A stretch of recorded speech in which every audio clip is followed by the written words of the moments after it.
Have you ever had sex? No, absolutely not. I'm a savage! Oh! It was trending a few weeks ago on Twitter that people were afraid that Zoran was going to make kids learn Arabic numerals. That was a real trend. Like, it started as some guy trolling. He posted, he's like, I bet Zoran's going to make the kids learn Arabic numerals. And then one guy was like, the fuck he is! And it just spiraled out of control. Became a full-on war, man. Some of you don't even know why that's funny, huh? Arabic numerals are the numbers that we use on a daily basis. So if you can count 1, 2, 3, congrats, you speak Arabic. Yeah. If you can say 1, 2, 3, yalla, you speak Arabic very well. People think they're only Arabic when they're being counted down. Like 3, 2, 1. Like, no. They're Arabic forward as well. It's crazy that people thought that Arabic numerals weren't already in New York City. Like they used to be there, but then after IXXI. Okay, I feel like only L% of you guys got that joke. Shout out to the Roman Empire. Never forget. You know, you hear Usha Vance was seen without a wedding ring? Yeah, ooh, yeah. And she was going to meet up with Melania, so you know the girls are talking. It's gonna be a hot girl winter. For those of you who don't know, Usha Vance is the wife of famous podcaster and couch connoisseur, JD Vance, who also happens to be the Vice President of the United States. And their marriage has been a little bit rocky ever since a hug that happened. And I don't know if you saw this hug, but it was a hug, okay? JD Vance hugged Erica Kirk, and it was a hug, okay? Like, he went low on her waist like this, and she grabbed the back of his head and like, just going like this. He's like, and I shouldn't have been turned on. That was my bad. It happened, we saw it, and everybody's thought was like, this is not gonna be good for the marriage, right? But then I looked it up. Apparently, JD and Usha's marriage was already pretty rocky. Like who would have thought marrying JD Vance is not sweet perfection, you know?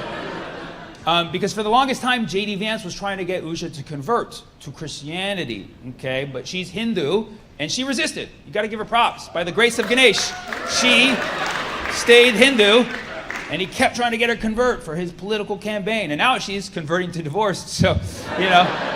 Things don't always work out, but it's like, you know, respect your partner's faith. Like, I love interfaith marriages, but like Hindus, let this be a lesson. This is what happens when you marry the cow.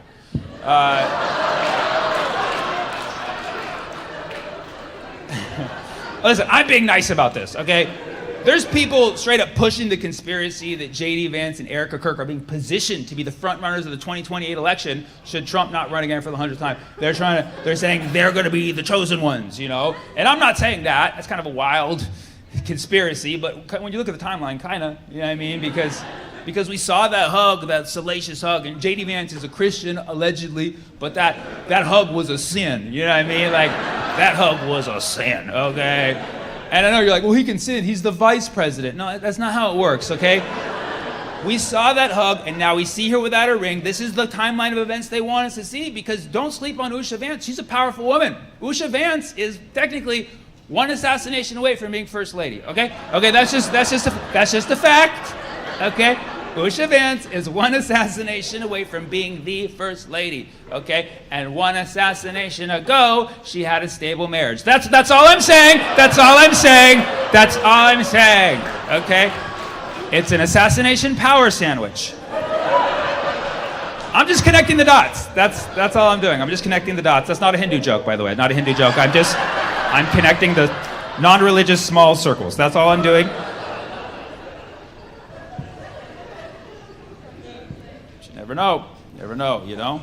A lot of people are afraid of losing their jobs nowadays, you know? Especially to AI and stuff. I'll tell you what. If you're worried about losing your job, just remember, Kash Patel is still head of FBI, okay? You're gonna be all right. You don't need to be good at your job. You just need to be there. Eyes wide open.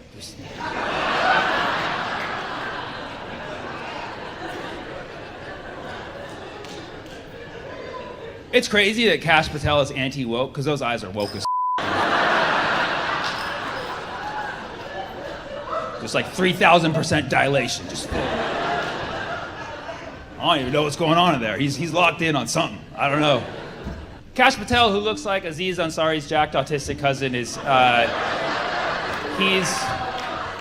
mean that in a nice way, guys. I don't know why you're groaning.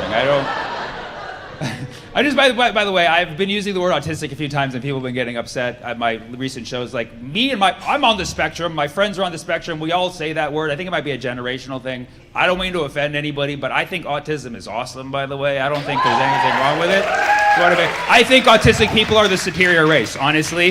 If I find out that I'm falling the spectrum, I'm coming for y'all. I don't give a okay? So, all right, anyways, side note. So Kash Patel has about a 0% approval rating, okay? There's a funny story about Kash Patel recently. Apparently, the day after Charlie Kirk was killed, Kash flew to Provo, Utah, and he refused to get off the FBI plane because he didn't have his FBI jacket. He didn't want to be seen without the jacket because he forgot his. Apparently, he left it in Valhalla. And so he tells his assistants, he's like, hey, can you go find me a jacket? And they're like, oh, here we go again. And they go out and they search Provo, Utah for an FBI jacket. And they come back and they're like, Kash, we couldn't find a jacket. He's like, why not? They're like, because nobody here is as small as you. You're a size medium. Everybody here is like a large or XL or a double X. Do you want a large? He's like, no. I guess he'd taken too many L's already. And he sent them off again. And then they go for hours and they still can't find it. They come back like, Kash, we need you outside right now. He's like, no, cash me inside. How about that? How about that? How about that? How about that? Go find me a medium-sized FBI jacket. They leave again. Finally, they find a medium FBI jacket on a female agent, okay? Which is only funny because they took a jacket off of a woman to give it to a dude, right? Chivalry is dead. I don't give a what you say. They're like, take off your coat. The man's cold, okay? So they come back with this medium-sized jacket. Kash puts it on, examines himself in the mirror. He's like, the patches aren't right. And so he has someone come in and sew on the FBI patches properly. And this process took literally hours. Our tax dollars paying for this plane. Finally, he steps off the plane hours later, just enough time for the killer to get away. It was like so ironic. He just wanted a medium. Now the killer's at large.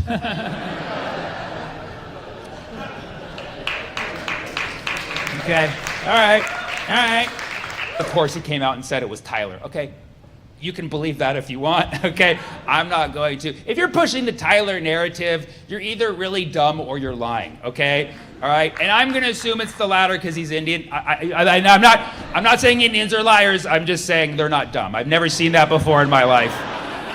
Okay, you can call that racist if you want, but if I post this on YouTube, nobody's gonna be like, yeah, we claim him. Nobody's gonna be saying that. I think Kash Patel's a liar. And I think he's lying right now, to be honest. I can actually sense it. I can sense it. Yeah, because I'm also a medium.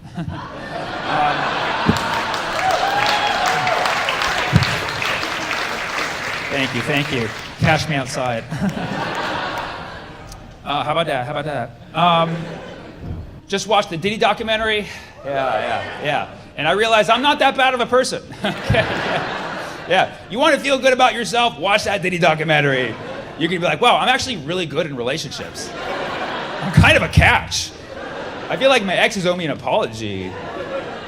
Yeah, that Diddy documentary is wild, and I'm not gonna spoil it for you, but he kills Tupac, okay? All right, I'm gonna leave it at that, but he also killed Biggie. I'm sorry, guys. I need to tell someone just because I'm from the 90s. Can you imagine what it feels like to see that the same person killed both your childhood idols within the same half-hour episode, and it's somebody you don't even like the music of?